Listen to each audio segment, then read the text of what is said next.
How's it going, everybody? It's Polyflame, and we are back with another preseason FPL video. And today we're continuing our Team Watch series with Watford. We're going to be taking a look at their FPL assets, which ones we like, which ones we don't like too much, and which players they're bringing in the summer transfer window to help bolster their squad, which could become FPL options for us in the next season. If you haven't done so already, make sure to hit that like button, subscribe to the channel if you are new or haven't done so already. We greatly appreciate it, as well as turn those notification bells on so that you can get the content as soon as it is readily available. Drop us a follow over on Twitter, as we've been retweeting a lot of transfer news. Jack Grealish going to Man City, Danny Ings going to Aston Villa, that one came out of the blue, and many other different pieces there as well. And give us a, join our league over on FPL, the Flames Recruits League. The more players we have, the more potential for various different rankings in that.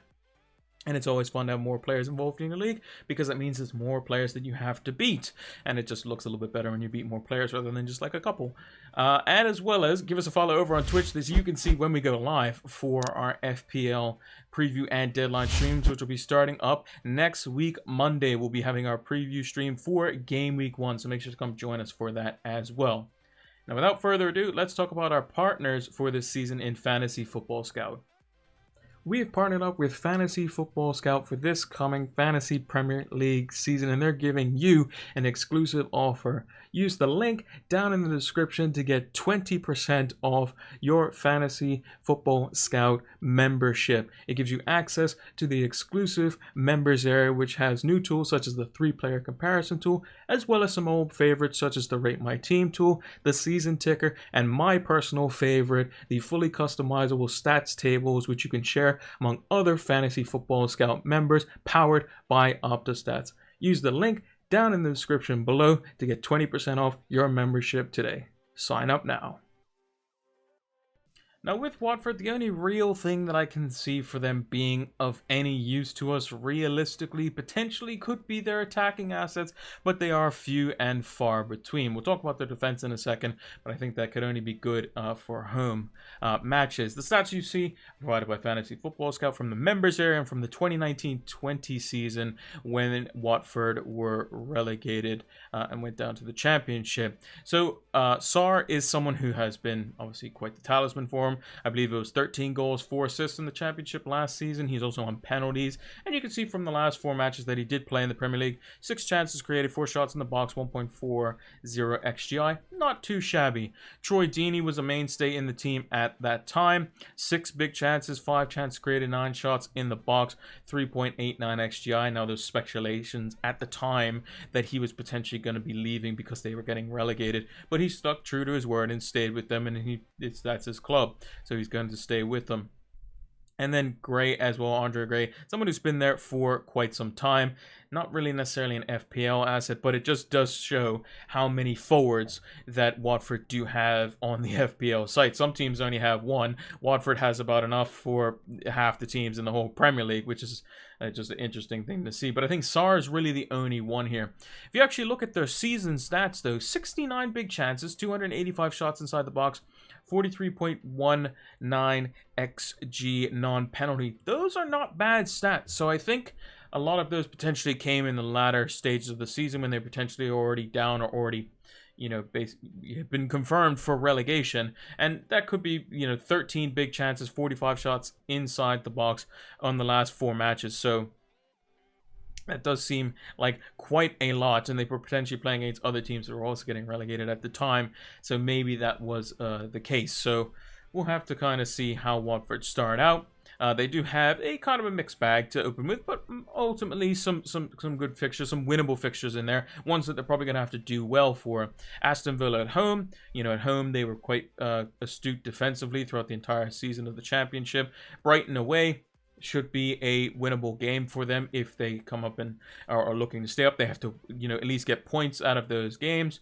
And then Wolves at home as well, another team that isn't necessarily, going through the best of times at the moment. They've changed their manager, their main strikers coming back from a very serious head injury. Watford should be looking to win these sorts of games. Now, Spurs away, that's going to be a bit tricky always, but I think that they can definitely surprise a few teams. I think at home is where they're probably going to strive, to get most of their points. And if they can do that, then I should see them potentially staying above water and surviving in the Premier League. And we'll talk about that a little bit more with their transfer strategy in the transfers that they have made for this summer transfer window. But let's take a look at what defensive options Watford could potentially have on offer for this Premier League season. Now, one of the main things that I'm always interested in is the defensive options for promoted teams if they show some type of potential for any attacking returns whatsoever. For Watford's case, that's not really going to be the situation here. It's mainly the goalkeepers that I'm interested in. So Ben Foster, someone he's been at Manchester United, he's up in age now, I think he's 37, 38, something like that, and he's currently a 4.0, so he's a 4.0 million goalkeeper in FPL. He's not going to be the starter most likely. That's going to be Bachmann, who has interest from Ajax as well.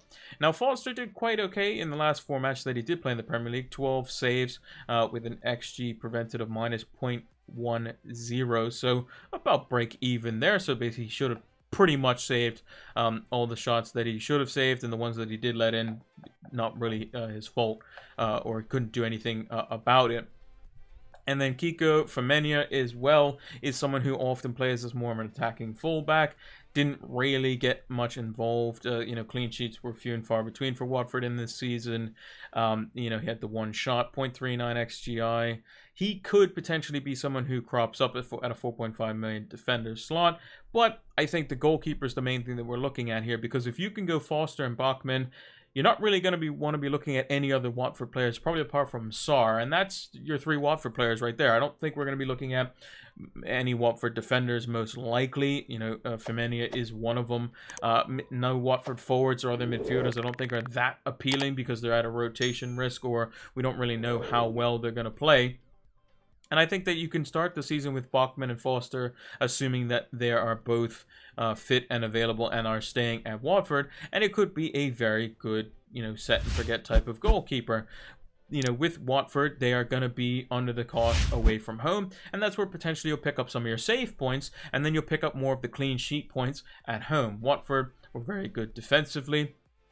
And Bachmann and Foster are both capable of making very good and acrobatic saves. Although Foster if he is playing, can have a clanger or two every now and again. But it seems like when playing for a side that's, lower down in the league, or not like a very infamous team, as it were, Foster did perform a lot better. And I think Watford's no exception to that. I think they could be both quite good goalkeepers in the Premier League in terms of making saves and taking getting bonus points. And they're also, Foster is quite good when it comes to penalty saving. Obviously, he's not perfect. He's not going to save all of them, but he is definitely, I wouldn't be as worried if I had people say that David De Gea is not great at saving penalties. If I had Foster in goal and he's about to face a penalty, I would expect him to potentially, at least guess the right way and maybe potentially save it as well. Or at least there would be the anticipation that he could save this here. It's not a guaranteed type of goal, unless he's going against Bruno Fernandes or Jorginho, a really good penalty taker, in which case you're thinking they're mostly going to save. They're mostly going to score all of them, but Foster is a decent penalty saver. And if Bachmann does leave, then we could potentially have a very exciting pick in a 4.0 million goalkeeper as a starter, which would be won't have happened for quite some time, as far as I remember. We've had some 4.0 starting defenders. We've had 4.5 million good attacking midfielders.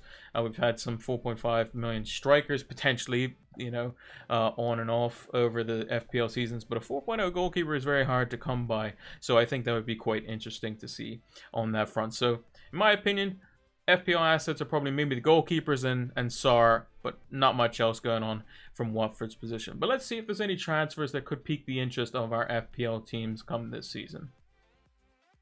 Now, it seems Watford's transfer strategy has just been get some proven players in that have done well in the Premier League in the past. So some of the few that we've highlighted here, they've brought in Danny Rose on a free from Spurs. You would have most notably known him for when he played at Spurs in the kind of golden-ish era, I guess, of the Spurs team with Toby Alderweireld and Jan Vertonghen in the back line. Danny Rose was a very good fullback on his day.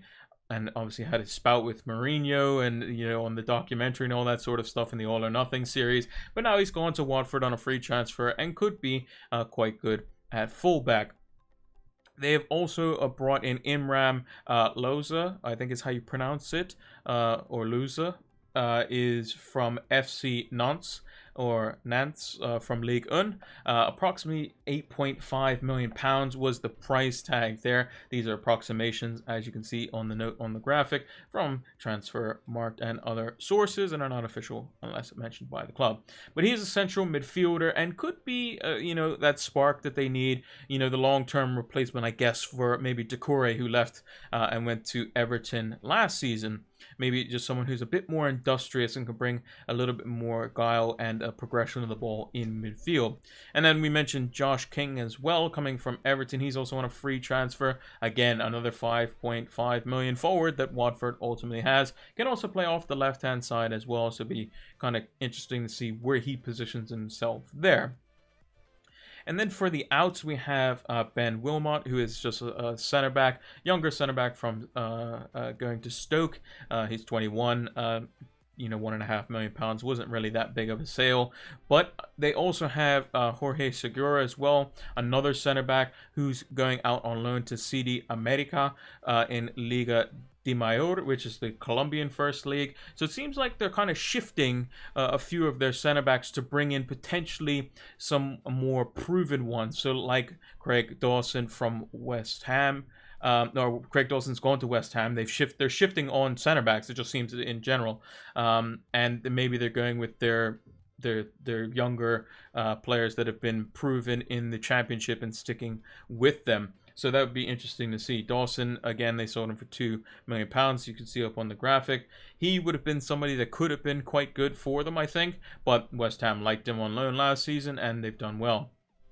So I think it's just a matter of bring in some Premier League proven players and then leave it up to, like, you know, maybe the youth at the back, potentially, with the experience of, like, maybe Danny Rose back there to kind of organize things. I'm not really too sure how they're going to kind of, you know, set up.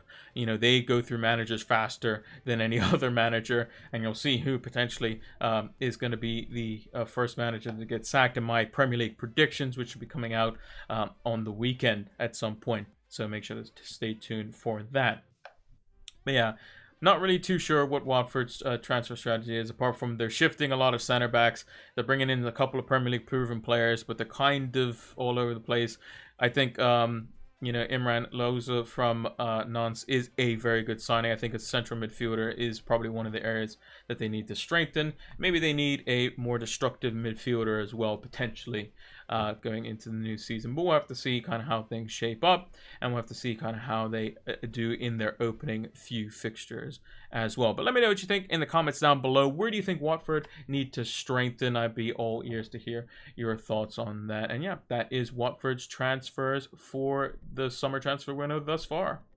And that is going to do it for our Team Watch edition for Watford in this preseason. If you haven't done so already, make sure to hit that like button, subscribe to the channel if you are new, and turn those notification bells on so that you can get the content as soon as it is readily available. Drop us a follow over on Twitter so you can keep up to date with all and any FPL transfer news during the summer transfer window. Join our FPL League, which is in the Twitter bio as well, the Flames Recruits League, as well as give us a follow over on Twitch so that you can join us live for our preview and deadline streams for FPL this season, which will be starting back up Monday coming in the next week, leading up to the first match of FPL between Brentford and Arsenal on the Friday. And lastly, take advantage of the link down in the description below for Fantasy Football Scouts membership area. 20% off if you use the link down in the description. It helps me, it helps you, and it's going to help you elevate your FPL game to a whole new level. Thanks for watching, and until the next one, take care.